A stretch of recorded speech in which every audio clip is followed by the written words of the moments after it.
స్తుతి కార్యక్రమంలో అనుదినము మాతో కలిసి దేవుని స్తుతిస్తున్న ప్రియ సహోదరులందరికీ మన రక్షకుడు ప్రభువైన యేసుక్రీస్తు నామములో హృదయపూర్వక వందనాలు తెలియజేస్తూ ఉన్నాం. నేటి ఉదయకాలమందు మన స్తుతి అంశం బోధకులని పిలవవద్దు. మత్తయి సువార్త 23వ అధ్యాయం 8వ వచనాన్ని చదువుకుందాం. మీరైతే బోధకులని పిలువబడవద్దు, ఒక్కడే మీ బోధకుడు, మీరందరూ సహోదరులు. ప్రియ సహోదరులారా, ఈ ఉదయకాలం ముందు మనం చదువుకున్న అంశము చాలా స్పష్టంగా, చాలా అందరికి అర్థమయ్యే రీతిలో ఇక్కడ మనం చదువుకున్న లేఖన భాగాల్లో మనం చదువుట ద్వారా మనకు అర్థమవుతుంది. యేసు ప్రభు వారు ఈ లోకంలో ఉన్నప్పుడు ఆయన ప్రకటించిన అనేక బోధల్లో, అనేక ఆజ్ఞల్లో ఒకటి మనల్ని బోధకులని పిలవవద్దు. చాలా స్పష్టంగా, చాలా ఖచ్చితంగా, ఇందులో మరొక సగం అనుమానం సగం ఏమి లేకుండా 100కి 100% ప్యూర్గా బోధకులని పిలవవద్దు. ఎప్పుడు చెప్తున్నారు ఈ మాట? అప్పుడు యేసు జనసమూహములతో తన శిష్యులతోని ఇట్లా నేను యేసు ప్రభు వారు ఎక్కడుంటే అక్కడ జనసమూహమే వచ్చేది. అవన్నీ మనం బైబిల్ గ్రంథంలో మనం చదువుట ద్వారా మనకు అర్థమవుతుంది. ఇక్కడ కూడా ఒక దృష్టాంతంలో 46వ వచనం 22వ వచనంలో, మరియు ఆ దినము నుండి ఎవడును ఆయన ఒక ప్రశ్నయు అడుగక ఉండెను అని ఆ అధ్యాయం ముగించబడి 23వ అధ్యాయంలోకి వచ్చేసరికి యేసు ప్రభు ప్రసంగం స్టార్ట్ చేస్తున్నారు. యేసు ప్రభు బోధిస్తున్నారు.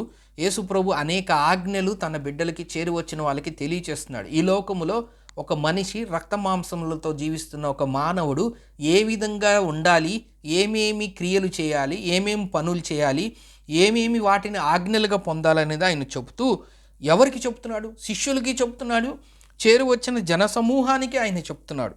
ఏమని చెప్తున్నాడంటే, శాస్త్రులు పరిచయులు ఇలా అన్నీ చెప్పుకుంటూ వస్తూ అనేక విషయాలు ఆయన అక్కడ ప్రస్తావిస్తూ అక్కడ 7వ వచనంలోకి వచ్చేసరికి మీరు బోధకులని పిలవవద్దు. 8వ వచనంలో ఇంకా చాలా స్పష్టంగా ఉంది. ఏమనంటే, మీరు బోధకులని పిలువబడవద్దు. పై వచనాలు ఒకసారి మనం గమనించినట్లయితే, విందులలో అగ్రస్థానములను, సమాజ మందిరములో అగ్రపీఠములను, సంత వీధుల్లో వందనములను మనుష్యుల చేత బోధకులని పిలువబట్టి కోరుదురు. ఎవరు కోరుదురు? 2వ వచనంలో చూస్తే, శాస్త్రులను పరిచయులను మోషేపీఠం కింద కూర్చుండేవారు గనక వారు మీతో చెప్పు వాటన్నిటిను అనుసరించి గైకొనడి, అయినను వారి క్రియల చొప్పున చేయకుడి. వారు చెప్పుదురే కానీ చేయరు. మోయు శక్యము కాని భారమైన బరువులు కట్టి మనుష్యుల భుజం మీద వారు పెట్టుదురే కానీ తమ వ్రేలితోనైనను వాటిని కదిలింపరు. మనుష్యులకు కనబడు నిమిత్తము తమ పనులన్నీ చేయుదురు. తమ రక్షరేఖలు వెడల్పుగాను తమ చెంగులు పెద్దవిగాను చేయుదురు. ప్రధానమైన మాట 6వ వచనం. విందులలో అగ్రస్థానములను, సమాజ మందిరములో అగ్రపీఠములను, సంత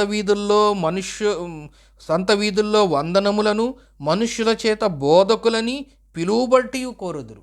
కొంతమంది కోరిక బోధకులని పిలిపించుకోవాలని, ప్రసంగికులని పిలిపించుకోవాలని, వర్తమానికులని పిలిపించుకోవాలని, స్పీకర్లని పిలిపించుకోవాలని, పెద్దలని పిలిపించుకోవాలని, ఇంకా రకరకాల ఈ లోకములో ఉండే బిషప్పులు, ఈ XYZ అన్నీ పిలిపించుకోవాలని కోరిక.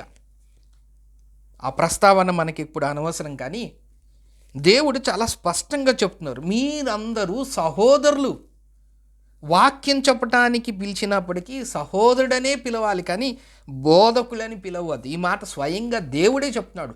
ఆయన దగ్గరికి వచ్చి జనసమూహములు ఆయన దగ్గరికి వచ్చి ఆయన ఏమని సంబోధిస్తారు? బోధకుడా అని సంబోధిస్తారు. బోధకుడా అని ప్రశ్నలు అడుగుతారు. బోధకుడా అని చాలాసార్లు ఈవెన్ ఇస్కరియోతీయుడు కూడా బోధకుడా నీకు శుభమని చెప్తారు. ఆయన్ని బోధకుడని పిలిచారు. ఈ లోకంలో జనసమూహం పిలిచారు, ఆయన దగ్గర ఉన్న శిష్యులు పిలిచారు.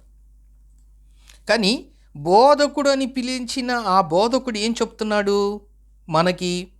కొంతమంది ఎలా ఉంటారంటే, మనుష్యులకు కనబడవలనని తమ పనులు చేస్తూ ఉంటారు. విందుల్లో ఎక్కడైనా పెద్ద పెద్ద ప్రేయర్స్ జరుగుతున్నా, మ్యారేజెస్ జరుగుతున్నా, ఫంక్షన్స్ జరుగుతున్నా, ఎక్కడన్నా సంఘస్థులందరూ అక్కడ సమకూర్చబడినప్పుడు అగ్రస్థానాలు కోరతారు, హోదాను కోరతారు, గుర్తింపును కోరతారు, ఆధిక్యతను కోరతారు. సమాజ మందిరములు అనగా అప్పుడు సంఘముల కన్నా ముందున్న సమాజ మందిరములు అగ్రపీఠములు, పదవులు, సన్మానాలు వీటన్నిటినీ కోరతారు. సంత వీధుల్లో రోడ్ల మీద కనిపించినప్పుడు మాత్రం వందనాలు, మనుషుల చేత బోధకులను పిలువబడతారు. కానీ దేవుడు దీనికి ఆన్సర్ సింపుల్, స్ట్రైట్, 100% మీరైతే ఎవరు? యేసు ప్రభుని నమ్ముకున్న బిడ్డలు. మీరైతే ఎవరు పడితే వాళ్ళు కాదు. యేసు ప్రభుని నమ్ముకున్న బిడ్డలు, ఆయన అడుగుజాడలో నడుస్తున్న బిడ్డలు, ఆయన విశ్వాసులను చెప్పుకుంటున్న బిడ్డలు, ఆయన పిల్లలమని చెప్పుకుంటున్న బిడ్డలు, ఆయన మన కోసం ఈ లోకానికి వచ్చి చనిపోయి తిరిగి లేచాడు, ఆయన యందు విశ్వాసం ఉంచడం ద్వారా నాకు పాపక్షమాపణ కలిగింది, ఆయన రక్తంలో నేను కడగబడ్డాను, క్రీస్తు బిడ్డగా అయ్యాను, ఆయన పిల్లలుగా అయ్యాను, నేను చనిపోతే పరలోక పట్టణంలో నిత్యరాజ్యంలోకి ప్రవేశిస్తాను, ఆయనే నా దేవుడు, నేను సత్యమార్గంలో ఉన్నానని చెప్పుకుంటున్న మీరైతే, ఈ మీరైతే అనే దాంట్లో ఇంత మాట ఉంది, మీరైతే బోధకులని పిలువబడవద్దు.